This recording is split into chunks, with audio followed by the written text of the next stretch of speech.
발바닥이 작아서 그런가 대부분의 도서관들이 얼마나 귀신 들려 있는지를 아는 사람은 많지 않더라고. 내 시점, 도서관 관리자로 승진했다. 지금까지 3개의 도서관을 관리해왔다. 감독위원회, 구역 관리자 등은 언제나 일을 시작하면 이 지점이 어떻게 돌아가는지 알려주곤 했다. 이 지점은 상황이 말도 아니었다. 우리 도서관에서는 현장 인력의 9할인 여성 직원들이 가장 큰 피해를 받았다. 성난 소리들이 직원 한 명을 괴롭히고 있었다. 그녀는 자기가 뒷방에 있는 동안 쿵쿵거리는 소리, 문을 쾅 닫는 소리, 남자들이 소리치는 소리 등등으로 장난을 친다며 팀원들을 추궁한다.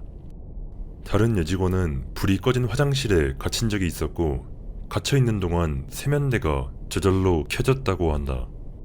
직원용 화장실은 관리자 사무실 건너편에 있었기 때문에 그녀가 도와달라며 울부짖는 소리를 들었었다. 문은 잠겨 있었고 문을 여는 데에는 밖에서 그 문을 잠글 수 있는 유일한 열쇠이기도 한 내 마스터키가 필요했다. 당연히 내가 저지른 일도 아니고 나는 절대로 이런 짓을 하질 않을 것이다. 공중 화장실은 여자 직원들 아무도 가까이 가려 하지 않았다. 그것들은 내가 그리고 나만 개방하고 잠갔다. 공중 화장실에선 변기칸 문이 차례대로 강하게 닫힌다거나 불이 지 혼자 켜지고 꺼진다거나 기저귀 교환대가 저절로 열리고 하는 일이 빈번했다. 대부분 도서관은 사건 보고 기록을 보관한다. 보통은 은밀하고 조용하게 보관되고 우리는 그게 설명되지 않은 현상의 기록이라고 알고 있다. 도서관 관할은 카운티와 지방 정부였기 때문에 직원의 안전은 여전히 보장되어야 했다. 어느 날 도서관을 닫아야만 하는 일이 생긴다. 카운티의 유지 관리 담당자와 나는 시설에 전기가 끊겼다는 핑계를 꾸며냈다. 물론 사실이 아니었다.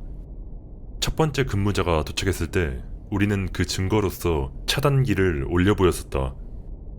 사실은 건물 내부가 엉망이 되었기 때문이었다. 책이 문자 그대로 어디에나 있었고 마치 도서관의 원한을 품은 누군가가 침입한 것처럼 보였다.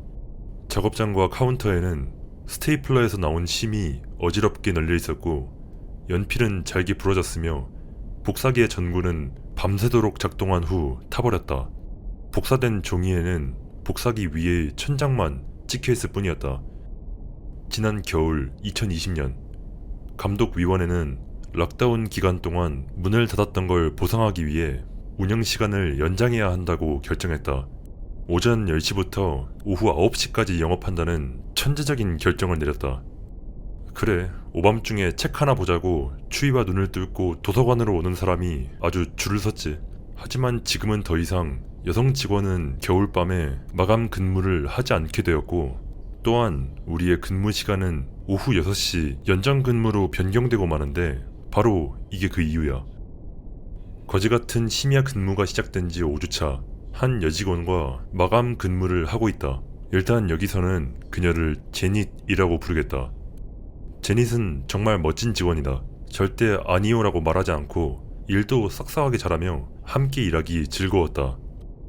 제닛 역시 이곳에서 목격한 것이 좀 있었다. 그녀가 바로 아까 그 유령 같은 거에 괴롭힘 당한다던 그 사람이다. 오후 7시 50분경 눈보라가 이 지역을 강타한다.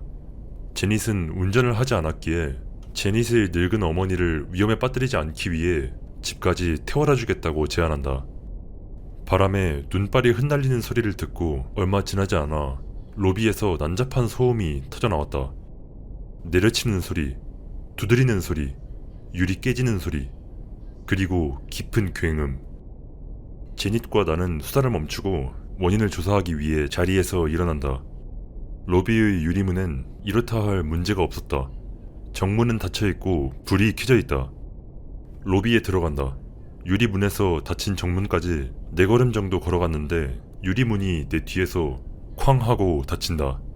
나는 제닛이 있을 거라 예상하며 뒤를 돌아본다. 그녀는 거기에 없었다. 정문 쪽으로 돌아서자 공공 게시판이 있는 오른쪽 벽에서 전단지가 하나씩 떨어지기 시작한다. 앞정은 그 자리에 남아있다. 나는 게시판이 벗겨져 나가는 걸 멍하니 바라본다. 이 로비에는 왼편에 공공회의실 입구로 향하는 두 개의 문이 있다. 회의실에 잠긴 문들을 내리치는 소리가 리드미컬하게 들려온다. 쿵, 쿵, 쿵. 나는 흠칫 놀랐지만 문 창문을 통해 보이는 것은 방 안의 어둠뿐이었기에 그저 충격에 빠진 채 응시할 뿐이었다. 로비의 불빛이 쿵쿵거리는 소리와는 엇박으로 깜빡이기 시작한다. 이쯤에서 난 두 손 두 발 다 들었다. 여러 가지를 보고 들은 적이 있지만 이 도서관에서 진짜 도저히 설명할 수 없는 경험을 한 것은 처음이었다. 나는 신중한 발걸음으로 도서관으로 이어지는 문까지 걸어가 다시 안으로 들어간다. 제닛은 고객 응대 데스크에 없었다. 나는 로비에서 겪었던 일 때문에 불안했지만 도서관 내부의 친숙함 같은 것 때문인지 제닛이 데스크에 없는 걸 이상하게 여기지 않는다. 아마 그녀는 그냥 선반에 책 정리를 하고 있던 거겠지. 아니나 다를까 책 수레의 삐걱거리는 소리가 들려온다. 그것들은 한 번만 쓰면 죄다 삐걱거리기 시작했었다. 나는 사무실로 들어가서 이메일을 다시 한번 확인하고 휴일을 위해 계획했던 어린이 프로그램의 전단지를 마무리한다. 내가 타자를 치는 동안 수레가 삐걱거리는 소리가 들리더니 그러곤 멈춘다. 나는 또다시 제닛이 어딘가에서 책 정리를 하고 있나 보다 생각한다. 약 10분 정도 일을 하며 책 수레가 가다 서다 하는 소리를 듣던 나는 중앙 도서관으로 돌아가 제닛이 마무리를 하는데 도움이 필요한지 살펴보기로 결정한다. 책 수레가 내 열린 사무실 문 바로 앞에 있다. 도서관 관련 물건이라곤 하나도 없이 텅 빈 채. 바깥으로 통하는 길을 딱 가로막고 있어서 밖으로 전진하기 위해 나는 수레를 움직여야만 했다. 나는 카트를 치우고 도서관을 재빠르게 한 바퀴 돈다. 모든 책장 구역을 살폈고 청소년 방도 살펴본다. 제닛이 책 수레를 몰고 지나가는 소리도 걸어 다니는 소리도 들리지 않았다. 패닉 상태에 빠져 직원 휴게실로 향한다. 로비에서 들렸던 소음은 다른 방법으로 도서관에 들어온 침입자들이 주의를 돌리기 위해서 냈던 걸지도 모른다는 거에 생각이 미치자 가슴이 철렁 내려앉는다. 직원 휴게실 조명이 꺼져 있다. 나는 불을 켠다. 그 조그마한 방은 비어 있었다. 뒷 직원용 입구를 확인해 본다. 잠겨 있었다. 직원 화장실이 생각난다. 손잡이를 돌렸고 잠겨 있었다. 문을 두드린다. 아무 일도 없다. 제닛의 이름을 부르며 더 세게 두드린다. 아무 일도 없다. 마스터키를 꺼내 문을 연다. 제닛은 화장실 바닥에 주저앉아 눈물을 흘리고 있다. 그녀의 얼굴은 마스카라 자국으로 가득했다. 그녀는 눈을 크게 뜬 채로 올려다보더니 완전히 정신이 나간 채로 내 허리를 잡고 내 이름을 부르며 자기가 어떻게 여기에 갇혔는지 말한다.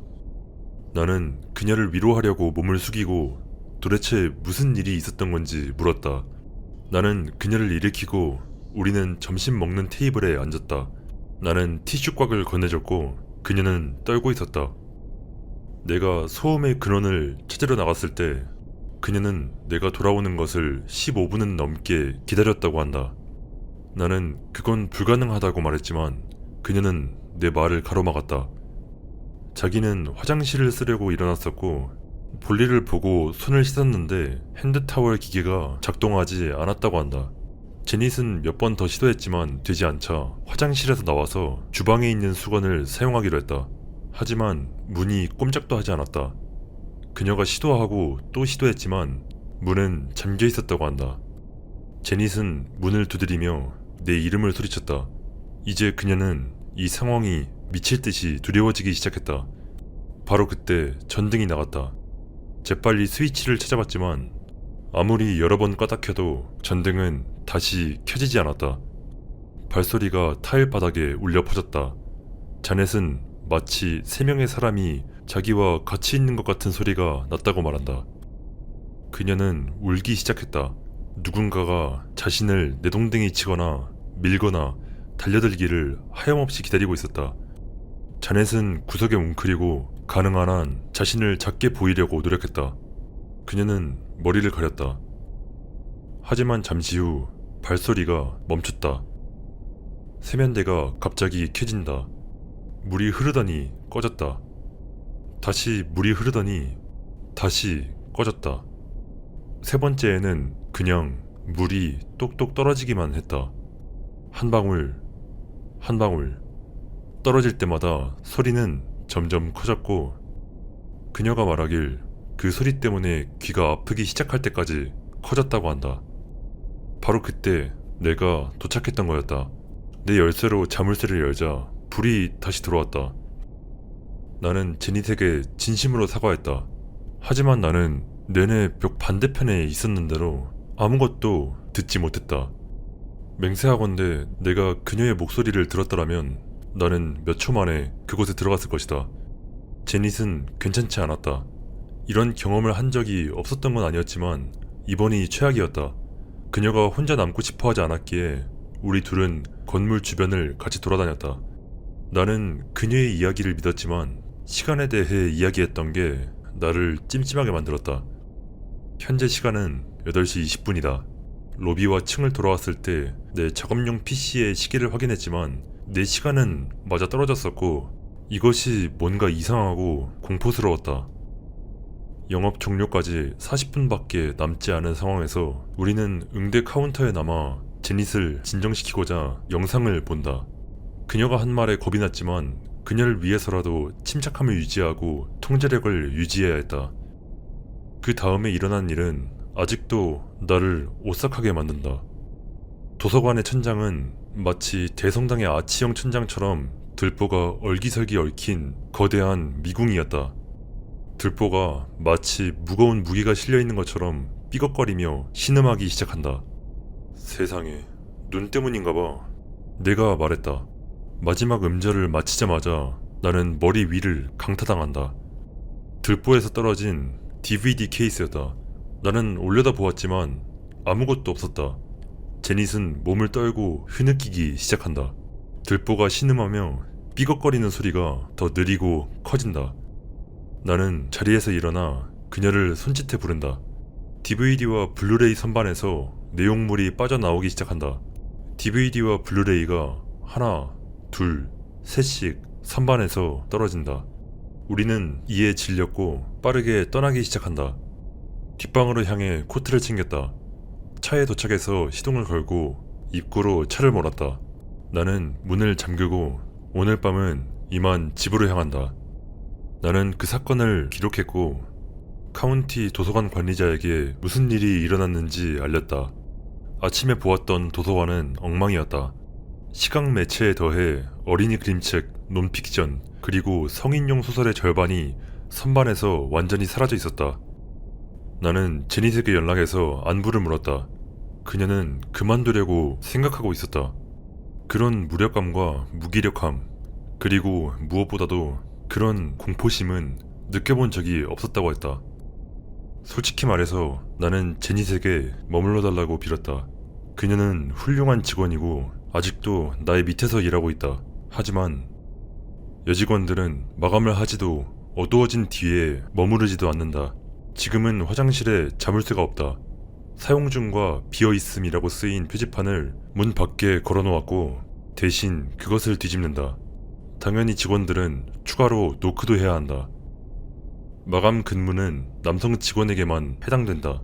어떤 이유에서인지 우리가 겪는 설명할 수 없는 현상은 문을 세게 닫는 소리와 깜빡거리는 불빛에 국한된다. 이게 바로 공중 화장실이 위치한 곳이야. 오늘 아침 이 사진을 찍는데 불이 깜빡거리더라. 아까 말했듯이 여직원들은 이 지점을 넘어가지 않아. 문을 잠그고 여는 일도 하지 않고. 이건 들보와 석가래 사진이야. 익명 8763. 그래서 왜 이런 일이 일어난다고 생각해? 무슨 이유로다가 도서관들이 심령 스폿이 되는 걸까? 왜 이게 알려지지도 않고 조사되지도 않은 거야? 나도 모르겠어. 내 추측으론 그렇게 많은 정보를, 그렇게 많은 이야기를 한 장소에 모아놓은 것이 설명되지 않는 무언가를 인도하거나 끌어들이는 자석 역할을 하는 게 아닐까 싶어. 내가 아까 말했듯이 일반 대중에겐 잘 알려지지 않았을지 몰라도 이 바닥 사람들에겐 잘 알려진 게 분명해. 증거로 그 누구도 사건 기록부에 올라온 나나 제닛의 보고를 의심하지 않았거든. 구역 관리자와 감독 위원회는 나한테 굉장히 미안해하더라고. 사진 첨부한 이 염소 토템은 도서관 전역에서 수주에 걸쳐 수백 명이 발견했던 것이다. 그것들은 저 높이 책장 위에 있거나 책 뒤에 숨겨져 있거나 책장 사이에 끼어 있거나 어린이 지구본 아래에 놓여 있거나 그리고 그 외에 다양한 곳에서 발견된다. 매일 아침 가능한 한 그 토템을 많이 찾아내기 위해 사냥조를 조직했다. 어느 날은 우리 팀 직원들이 양동이를 가지고 왔고 그 안에는 그 저주받은 물건이 대략 80개 정도로 가득 차 있었다. 이건 비정상적이고 불길했기에 직원들은 걱정하기 시작한다. 그냥 우리가 일하면서 무시해야 하는 또 다른 말도 안 되는 일이 추가된 것이다. 우리는 운영 시간 동안 감시와 순찰을 실시한다. 키가 큰 사람이 높은 곳에 손을 대진 않는지 주의 깊게 살피고 몸을 굽히거나 위로 손을 뻗거나 책장을 좀 천천히 지난다 싶은 사람들을 유심히 살핀다. 우리는 몇 주 동안 10분 간격으로 이런 일을 했지만 매일 아침마다 이 거지 같은 토템을 발견한다. 이건 정확히 한 달 동안 계속됐어. 우리는 아무도 특정해내지 못했어. 특히 주요 용의자로 고려될 수 있는 주기적으로 방문하는 사람들을 포함해서도. 구역 관리자에게 수백 개의 염소 토템으로 가득 찬 복사지 박스를 보여준다. 우리는 그것들을 필기한다. 이 이상한 도서관이 또 한 건 했다며. 어느 날 그 현상은 그냥 뚝 멈춘다. 우리는 그것들을 모두 찾아내서 처리했다. 우리는 사서인지라 정보를 얻는 데엔 능숙했다. 이 염소 토템은 독일 맥주에서 나온 것이었다. 바닥에 축하라는 작은 빨간색 글씨가 있어야 했지만 모든 토템에서 이 글자가 제거되어 있었다. 이 시골 마을에 도대체 누가 그 어마어마한 양의 독일 맥주를 들여올 수 있었던 걸까? 심지어 이곳은 술을 배송받는 게 금지된 주에 속한 금주법이 시행 중인 카운티이다. 거기에 더해 이것들은 우리가 감시하고 있는 낮에는 한 번도 놓아진 적이 없었다. 우리는 늘 아침에 이것들을 발견했었다. 첨부했던 사진이 이 사건에 대해 유일하게 남아있는 증거이다. 이번 이야기는 우리 주에 한때 아름다웠던 산악 지역에 위치한 극단적일 정도로 산골 오지에 있던 지부에 방문했을 때 있었던 일에 대해서야. 약 10년 전에 대규모의 산불로 이 지역이 파괴되었어. 이 지역을 매혹적으로 만들었던 대부분의 자연은 아직 다시 복구되지 않았고 이곳에 여름 별장을 가진 사람 중 다수가 이 지역의 상태 때문에 돌아오지 않았어. 이 지점이 서비스를 제공하는 인구는 75명이 안 되며 가장 가까운 마을은 86km 떨어져 있었지. 젊고 운이 좋았던 탓도 있었겠지만 못 빠지게 노력하고 주의를 기울인 끝에 4년의 경력과 학사 학위만으로 우리 주에서 최연소 도서관 관리자가 되었다.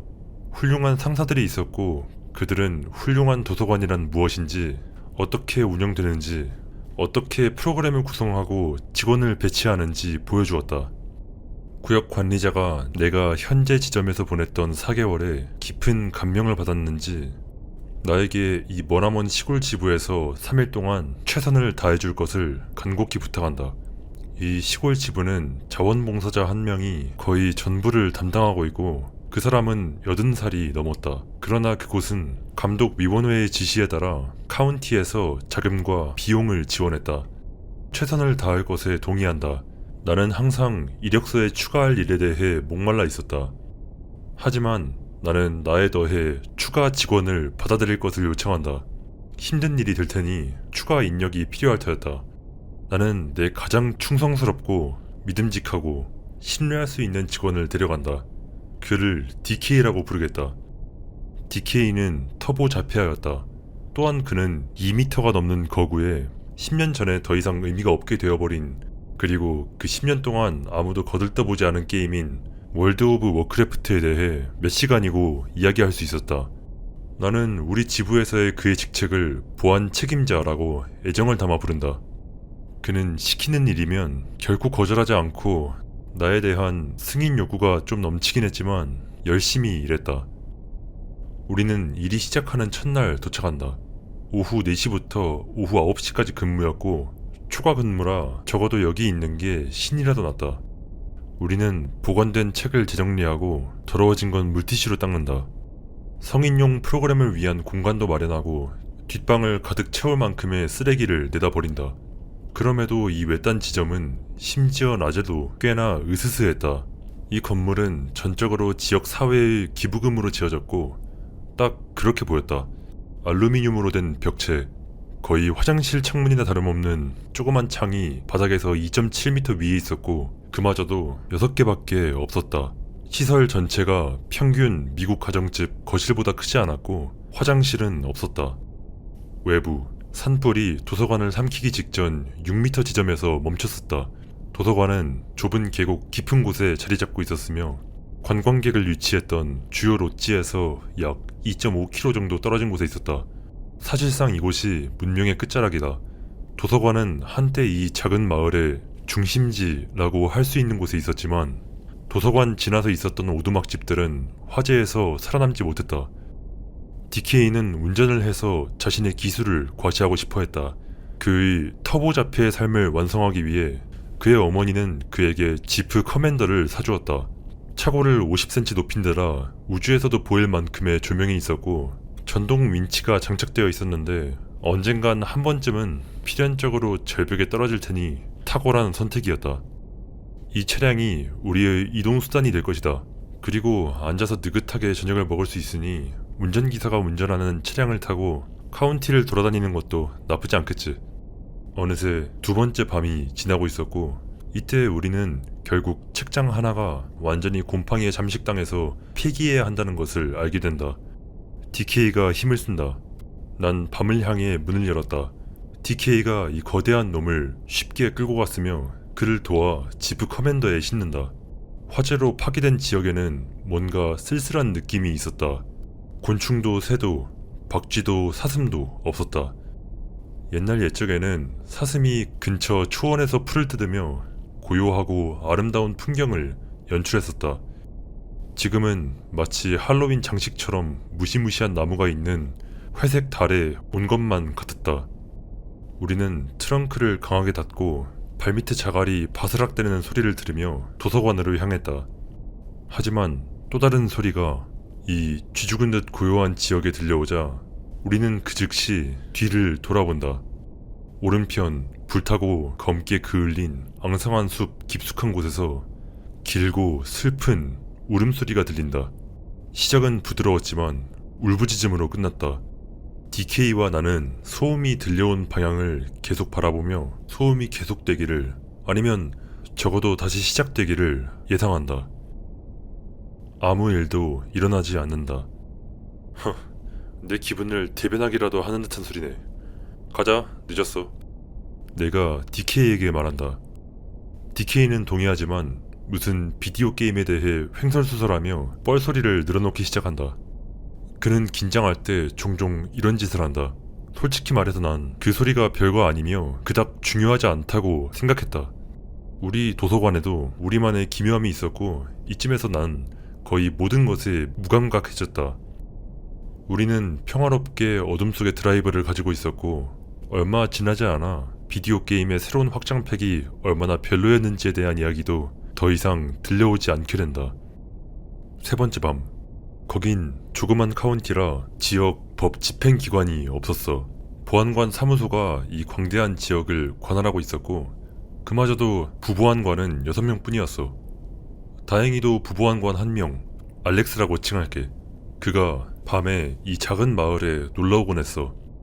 부보안관 알렉스는 한 미성년 소녀의 찝적 내지 작업을 걸었고 그 소녀의 부모가 롯지를 소유하고 있었어.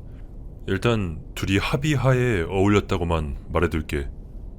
어쨌건 그는 내가 둘의 관계를 알고 있다는 것을 알게 되었고 우리는 합의를 했어.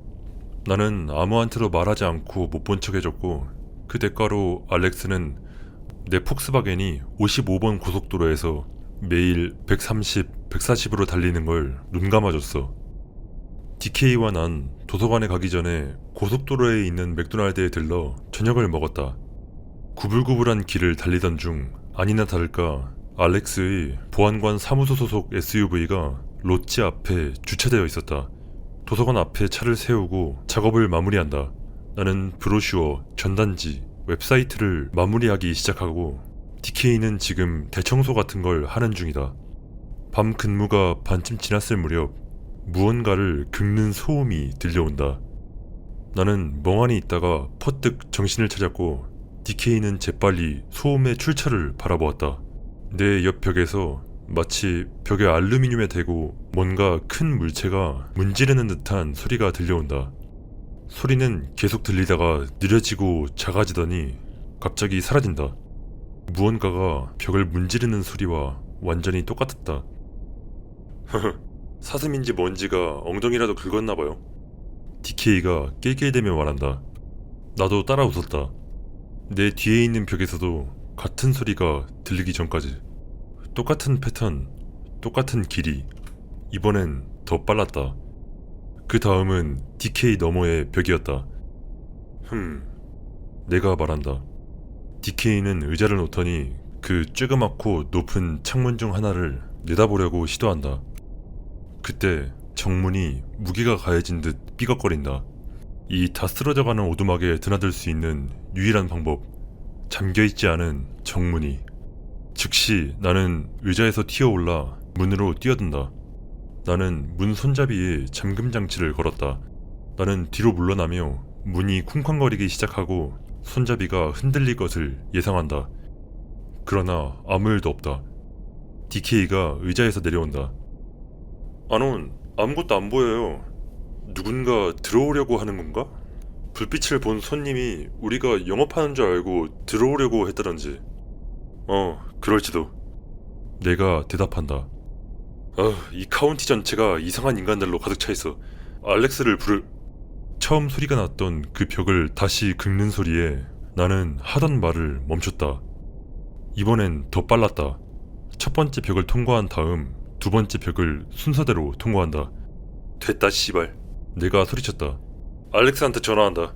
너는 저 창밖으로 누가 보이는지 봐봐. 리로이! DK가 또 시작한다. 제발 그만 좀 해. 그냥 올라가서 살짝만 봐봐. 내가 말했다. 911에 전화한다.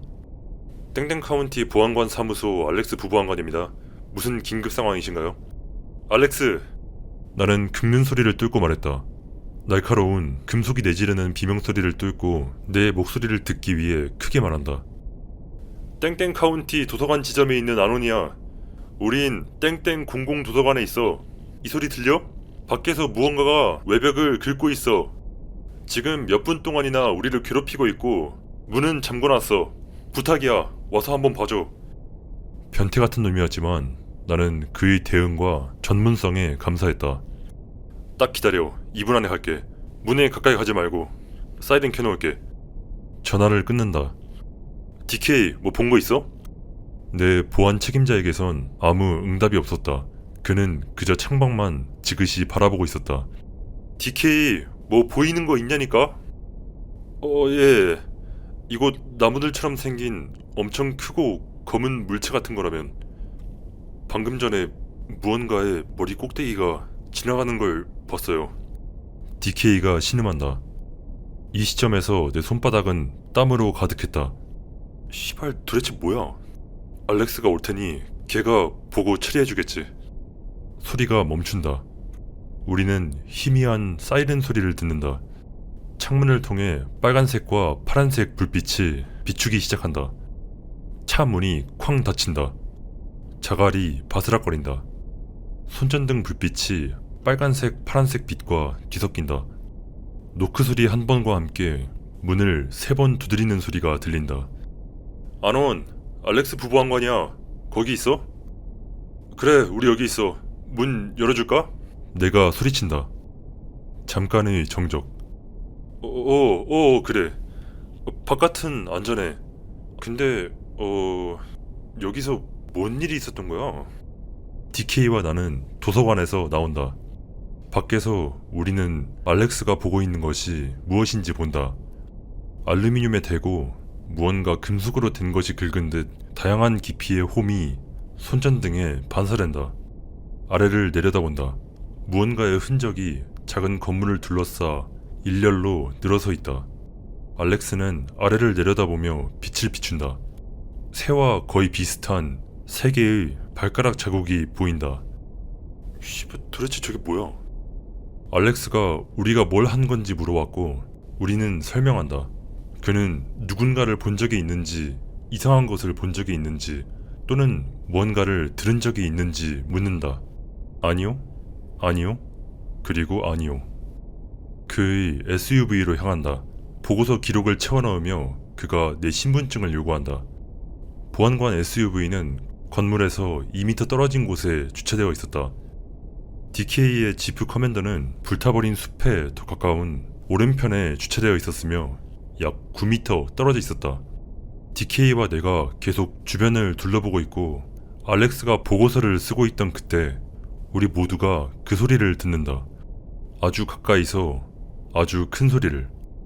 이 영화를 본 사람이 있는지 모르겠는데 그 베오 울프라는 CGI 영화에서 그렌델이라는 캐릭터가 자기가 큰 소리를 들을 때 아주 거슬리는 찡찡대는 소리 같은 걸 내거든. 우리는 그와 비슷한 소리를 듣는다. 격분한 듯한 숨소리와 쌕쌕거림이 동반된다. 그 소리는 지프 커맨더 너머에서 들려오고 있었다. 알렉스가 권총집에서 총을 꺼내들다 서류들을 떨어뜨린다. 거기 너, 내가 볼 수 있게 손들어. 알렉스가 명령한다. 밤의 추위 속에 증기가 올라온다. 지프 아래에서, 그 아래에서 무언가가 거칠게 숨을 몰아쉬고 있다. 자갈이 소용돌이 치고 손전등으로 비추자 그 아래에 그림자가 보인다. 보안관이다. 천천히 손을 내밀어. 손을 보여라. 손을 보여. 당장. 그가 다시 명령한다. 자갈이 소용돌이 치는 것을 멈춘다. 증기가 차량 밑에서 한숨처럼 나온다. 알렉스가 접근한다. 아주 천천히. DK의 지프 커맨더가 왼쪽으로 미끄러지기 시작한다. 차량이 약간 들어올려진 채 느리게 끌리듯이 미끄러진다. 호흡하면서 나오는 김이 마치 증기기관차처럼 슉슉거리며 뿜어져 나온다. 자동차 경보기가 울부짖고 있다. 그 거대한 차량이 밑에서부터 들어올려지고 끌어져서 천천히 수목선을 향해 이동한다. 알렉스는 이 시점에서 충격받은 듯 했다. 무기는 여전히 손에 들려 겨눠져 있었고 그는 우리 둘과 함께 주의 깊게 지켜보았다. 몇 초 후 그는 지프 커맨더 아래의 흙속을 향해 총을 발사한다. 차량이 떨어지더니 움직임을 멈춘다.